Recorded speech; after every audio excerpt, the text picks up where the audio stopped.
Welcome to Vision Plus and welcome back to this senior for mathematics and complex numbers. We are now doing example 4 under argument of a complex number.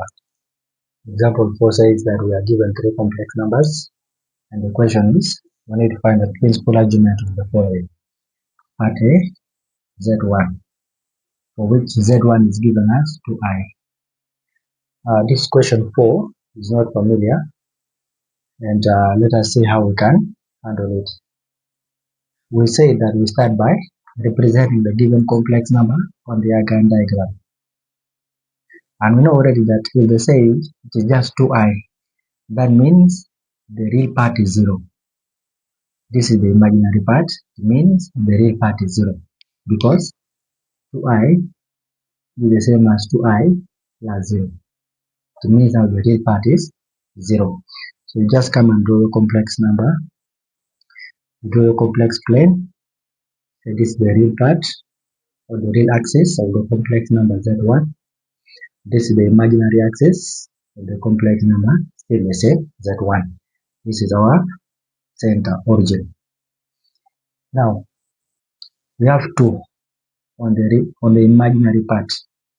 So we come and mark here, here 2, correspondingly negative 2. But on the real part, there is nothing, there is 0. That means the real part was not displaced from the origin. It means the real part was not displaced from the origin. Remember, this is the origin. It moves positive or negative. I can just mark here 2 and here negative 2. But remember, the real axis, the real part of this complex number has no value, it is 0 at the center. That means we need to find the plot 2i and 0. So on the real axis, we look for 0, which is here at the center. Then on the imaginary axis, we look for positive 2, which is here. So where are they going to meet? They are going to meet here. This is where they are going to meet. Remember, this line is flexible, moves up and down. So this is where they are going to meet. Go on and then you revise your Cartesian plane. We are just applying the concept here. So that line is there. You draw it. This is where the complex number is. So we shall join 0 to 2, by the way, which falls in that line. So it also falls in that line. And then you say this is my complex number Z1. Where is the argument now? You put the arrow on top here, remember, it is a complex number. Where is the argument? It is the angle that we measure from the positive x-axis up to where the complex number is. This is our argument.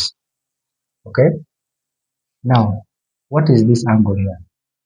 That is an angle of 90 degrees. That means our theta is giving us 90 degrees. And then you go in and judge. Is 90 degrees in this right? Yes, it is in that range. That means it becomes the principal argument. Principal argument. So now the principal argument, we can now say the argument Z1 equals to 90 degrees. And that is the answer.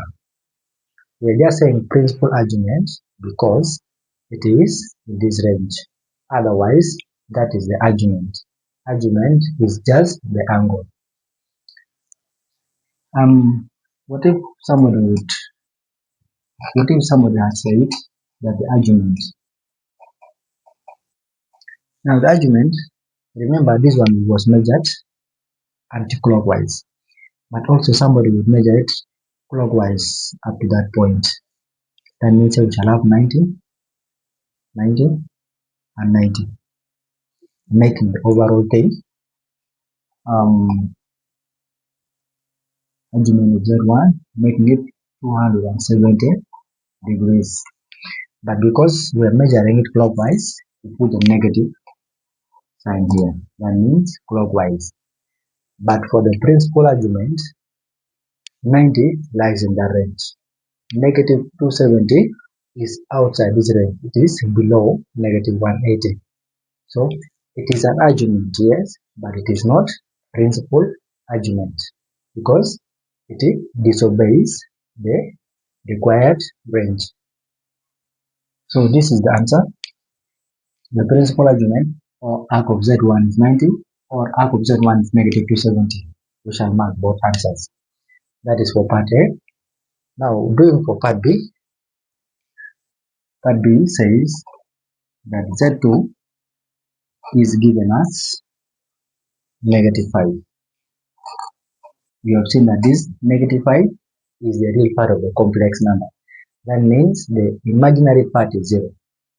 The I part is 0 because it is not appearing.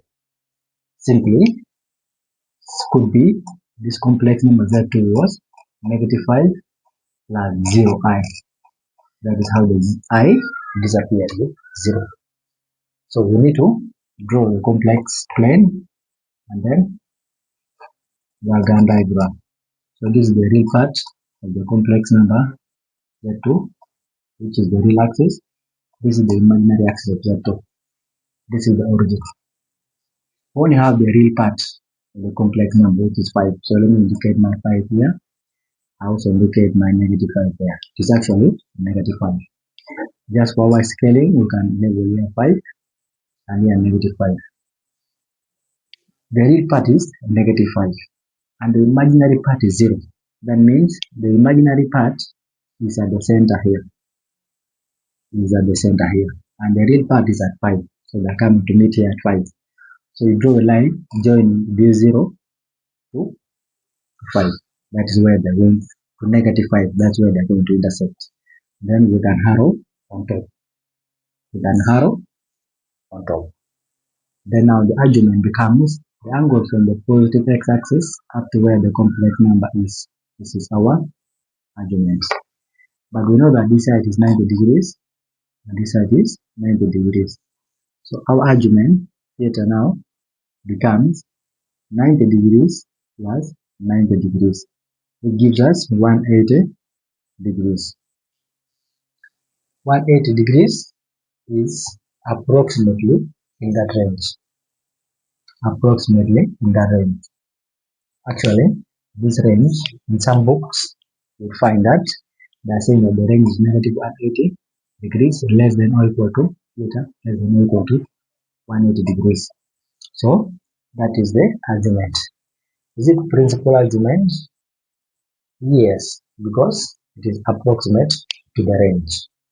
So principal argument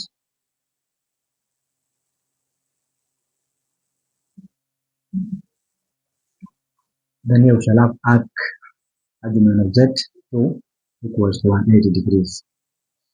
Whatever we're measuring it clockwise, it would also be 180 degrees, but negative, which is still in that range. It could also be principal argument because it is the same as the value of the negative. Or you can just say argument of Z2 equals to negative 180 degrees. Either clockwise or anti-clockwise, they are 180. The sign shows us the direction of our movement or measurement of the angle. So this is for part B. Let us go to part C. And now going to part C. Part C says we are given Z3 as negative 4i. What is the first step? Draw the complex number on the Argand diagram. This is the real part or the real axis of Z3. This is the imaginary axis of Z3. This is the origin of the center. Here we have only negative 4i. That means the real part is 0. This is the same as Z3 as negative 4i plus the real part of 0.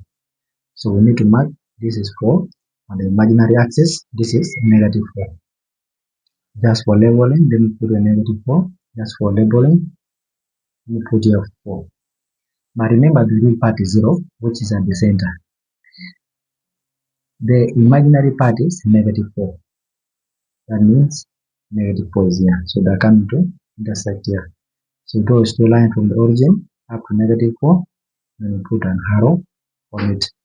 Then you say this is my complex number Z3. Now we need to find the argument. Now the argument will run from the positive x-axis up to where the complex number is.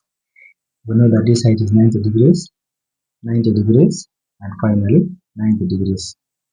So the argument which runs from here up to here, which we are calling theta now, becomes, our theta now becomes 90 plus 90 degrees plus another 90 degrees.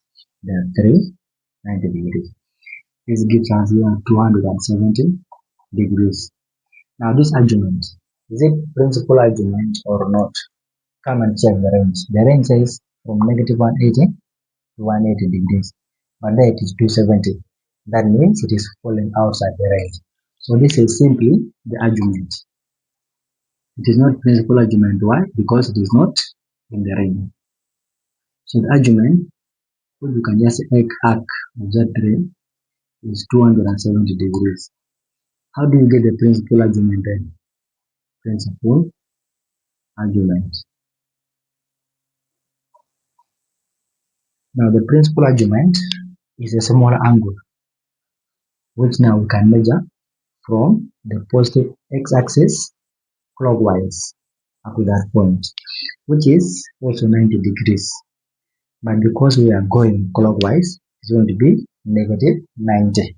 So here now the argument, the principal argument of Z3 becomes negative 90.